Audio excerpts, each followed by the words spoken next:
Okay, ladies and gentlemen, that was about 8 solid hours of cutting, grinding, drilling with Dremel tools, and then I had to actually go down with a long chisel, which it's actually a punch I sharpened on one side. I took the sharp corners off.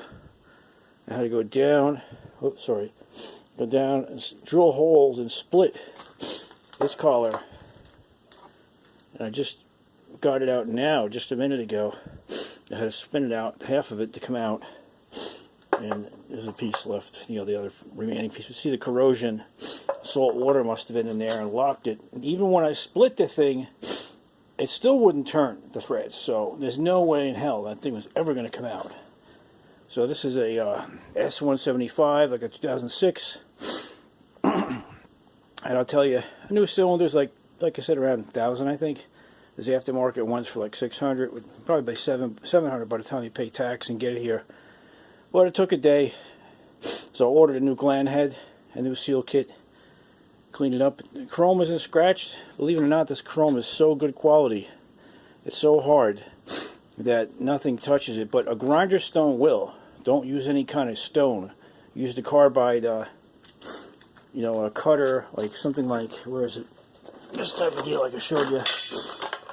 Hold on. One of these flexible Dremel tools. This one, I used it for an hour and it burnt out the Chinese metal in the collet. But then I used the standard old reliable, where did it go? I don't know where it went here. Hold on a second. Anyway, regular Dremel tool.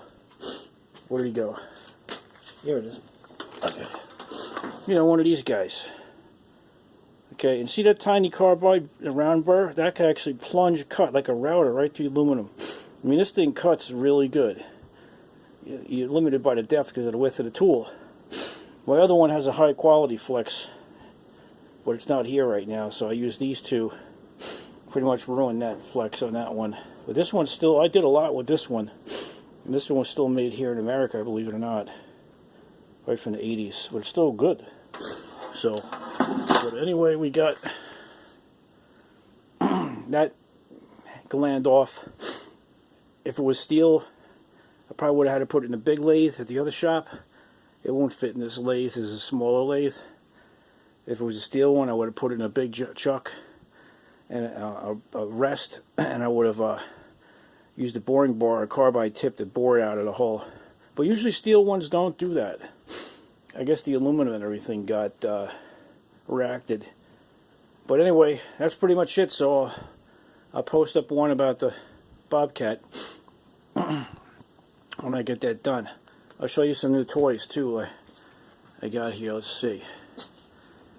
I forgot to show. I got a Toro Groundmaster diesel. Runs perfect. It's got the big deck. It's got the roll cage. Right now I had to put it in, believe it or not, I had it in the back of my van. And I brought it over. I paid almost nothing for this thing. And it runs perfect. Just the safety switches are messed up. And then I got two Gravely walk-behinds, the 865. That one there, the motor runs. Oh no, that one's got a blown rod. That one there, the motor's nothing wrong with it. I just got to put the motor back on. And I'm going to get a rotary plow. And this is the deck for a perfect 8213 Gravely tractor. It's absolutely perfect condition.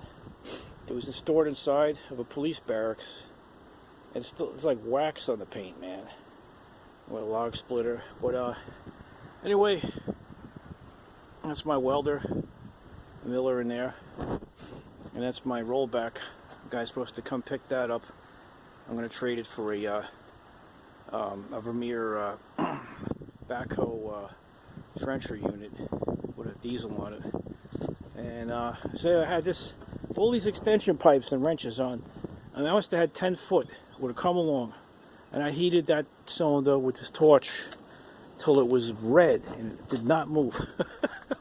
So anyway, have a good day. And wait, let me show you my me show you.